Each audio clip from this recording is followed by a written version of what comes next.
Hi. Now this is regarding the waitlist movement for NMIMS Mumbai.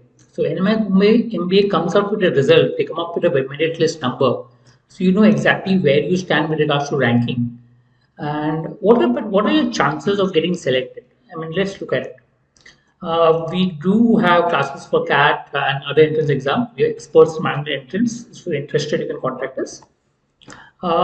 So basically, when NMIMS gives results, they give something called merit list number.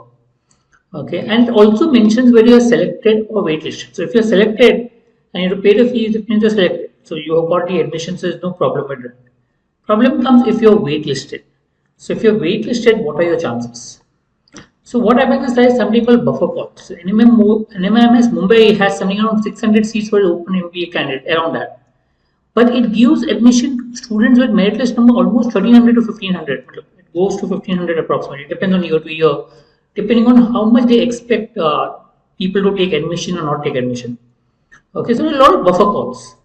And because they expect so many students not to take admission. So if 600 seats are there, let's say they 1500 calls, that means they're expecting 900 students to drop out because they've got admission to some better college, like the IIMS or some other college which is there. So automatic here they expect people to move out, and which is the reason why there is no waitlist movement. So due to these buffer calls, huge buffer calls, there is hardly any waitlist movement in NMIMS.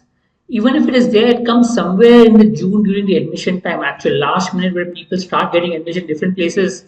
Now, certainly the IIM Ahmedabad or Bangalore, Calcutta waitlist movement moves. So people will shift from some college to maybe IIM Ahmedabad, say SPJMR to IIM Ahmedabad. Now, SPJMR there is a vacancy, then people from NMIMS will move to SPJMR. So at that point, at a close, there are a lot of waitlist movements which are there. So that's the only possibility somewhere in June it may move. But if you're in your waitlist, then don't keep high hopes on that. I mean, there have been cases where waitlist has moved to some extent, but don't keep very high hopes on that. Focus on other calls and then go about it. I wanted you to explain the buffer call system and the chances of getting admission in NMIMS. I hope this clears up the whole process.